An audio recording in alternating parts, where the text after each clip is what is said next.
Welcome, Amy, to this interview. I'm very happy we are together, actually, being both in this Breakthrough Alliance board. It's nice to see you again as well, and excited to kick off the symposium today. Yeah, that's really great, and actually, for me, it's also very interesting to hear from you, Amy. We're going to talk about women's health. Um, it's a key topic. We need to make a lot of progress, but let's hear from you. Actually, what do you see on women's health? Being actually the key challenges that we need to address. Well, I think in women's health, it's obviously been an area that has been underserved for a variety of reasons. It wasn't until the late 90s that women were even included in clinical trials. And so a lot of the healthcare innovation that we've seen has been based on the male biology. And so that's obviously a huge challenge just to start with.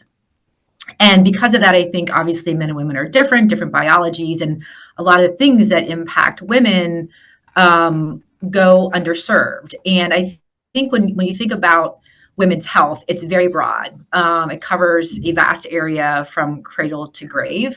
I think some of the categories that we're most often familiar hearing about are things like menstruation care, fertility tracking and solutions, and pregnancy care, both pre and postnatal. But it's really much, much broader and wider than that. It's looking at these conditions that disproportionately affect women that are not really getting the attention they deserve. So things like osteoporosis and cervical and breast cancers, autoimmune conditions, stroke, thyroid disease and thyroid issues, and mental health challenges, anxiety, the list goes on. And I think that there's an opportunity here to really focus more on that. It's a huge area of opportunity when we think about the fact that I believe over the next 5 years, it's considered to be over $58 billion industry.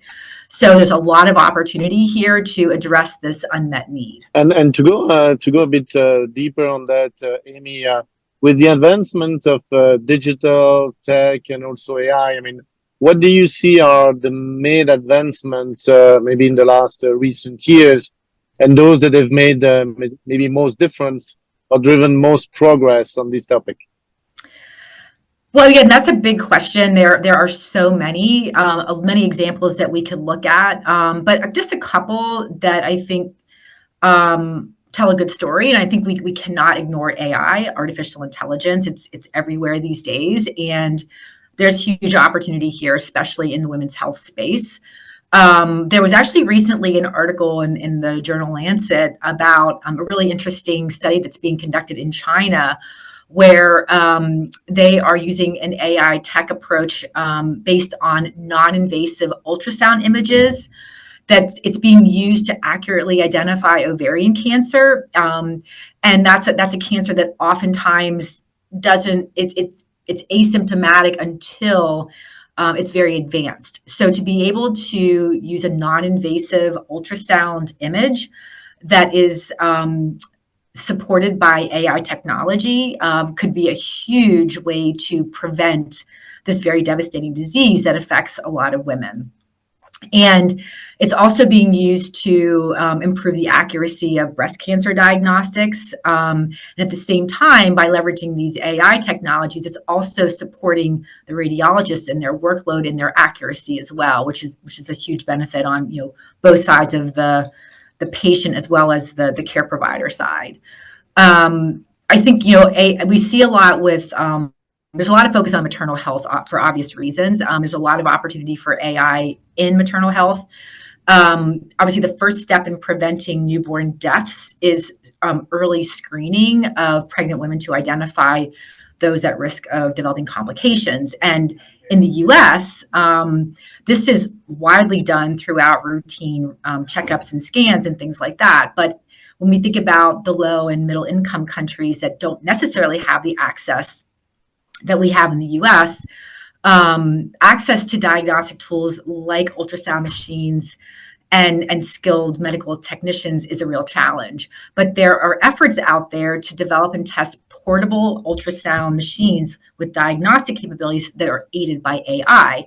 So you have a lot of efficiency there, and you have a lot of accessibility there that can prevent a lot of the negative health outcomes that we're seeing with maternal health in these low to mid-income level countries. And this is again a great way, a great use of AI in women's health specifically. Also, looking at things like the modalities and the methodologies to deliver healthcare through the supportive technology. When we think about contraception, frequently it's often a pill type of tool or a modality, but research also shows that nearly 40% of women in low and middle income countries who use family planning solutions stop within the first year because it's just not accessible to them. So, the methods that we have do not meet their needs, are too complex. They just don't have the access. So leveraging technology, new methods are coming out, like an invisible skin patch that can be used and worn in a very discreet way and can be used very easily. These are providing new opportunities for women in some of these areas that might not have had the access or the ability to use these types of contraceptives that are important for their families and their lives. These are just a few examples. There are many. Yeah, that's super interesting, Amy. And maybe I'll take the question from the opposite angle. And are there some areas that you see are maybe less addressed, and where, in a way, you'd like to send a bit of a call for action to entrepreneurs and people here on the call? Yeah, sure. Because I think it's an important point. Because again, like I mentioned earlier, when you think about women's health, there's a lot of focus and investment in the fertility space, in the pre and postnatal care space, and that's great. That's really important. But I think when you think about the full life, the cradle to grave aspect of women, there can be more done in these later mid to later stage life areas, like in the osteoporosis area, like in the autoimmune disease area, like in the mental health as things are changing in a women's body and in their hormones and in their mental health. These are, these later stage of life complications that are also costing the system a lot of money due to, breaking bones and complications due to that, or having to, readmissions for different, autoimmune issues. I mean, I think that there's a huge opportunity to focus in some of these later stage areas of life because they can promote greater quality of life as well as help support reduction in the total cost of care. Yeah, I think this is really. I mean, it's good to have this specific example. And look, I continue maybe building and using your experience to share with the people here. Obviously, I've been quite deep in the US and also globally. Do you see actually disparities or maybe more difficulties in driving this initiative with like low resource categories in US and maybe globally in some geographies? I mean, I think there are challenges definitely, obviously, around the world, depending on the situation of the country and the environment and the culture and things like that. But I think that we have a huge opportunity. There are a lot of foundations and grant programs and challenges that are aimed at addressing these women's health disparities globally. And one in particular that I'd love to call out here, since we're at the HITLAB May Symposium, is the HITLAB's Women's Health Tech Challenge, that is all about shining a light on women entrepreneurs. They don't even have to be women, but they're focused on women's health. And each year we invite innovators and entrepreneurs and startups to propose their novel concepts to solve the problems of women, again, all over the world. There is, again, huge potential for women's health products and services. I mentioned earlier, it's potentially over a $56 billion industry over the next 5 years. So there's huge value in shining a light on innovators in this space. And last year's Women's Health Tech Initiative and Challenge, we had over 30 countries represented in the application process. So people are thinking about it globally. They're everywhere.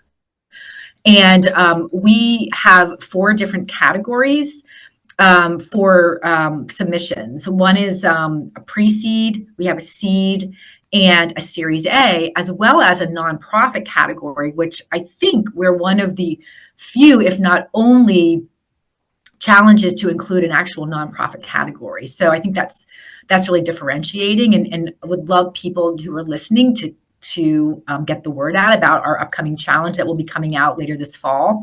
And I'd also like to highlight that one of last year's winners, a company called LunaJoy, it's a first of its kind virtual mental health provider that specializes in providing solutions tailored to women's unique mental health needs throughout all different phases of life, from, again, cradle to grave, pregnancy, fertility, menopause.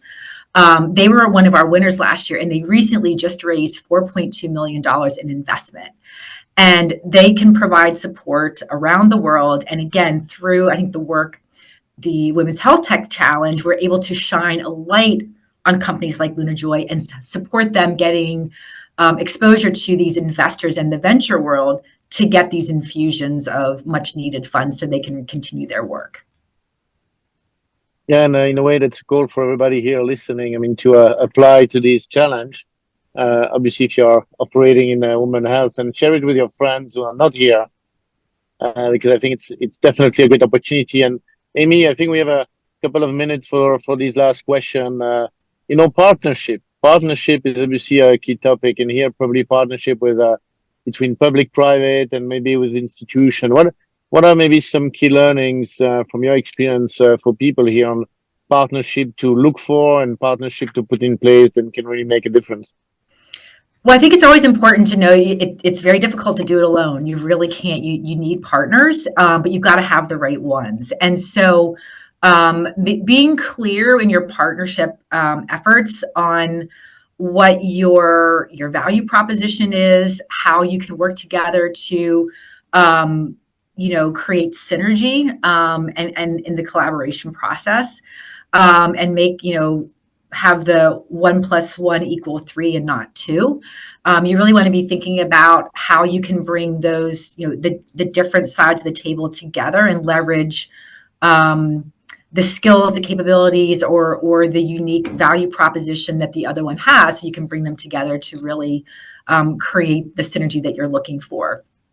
But I do think that partnership is really critical in this space, whether it's with you're seeing all kinds of partnerships going on with large organizations, partnering with smaller organizations, but making sure the communication is clear, the expectations are clear, because different companies can have different expectations on timing, on deliverables. So it's really important to have these conversations early and create the right milestones so that as you're moving together, you're moving in the right direction that's going to deliver the value that you're looking for. Yeah, thanks a lot, Amy. That's actually very insightful and also well action oriented for everybody. And actually to everybody listening to us, don't hesitate to connect with Amy on LinkedIn or myself if you want to continue the discussion.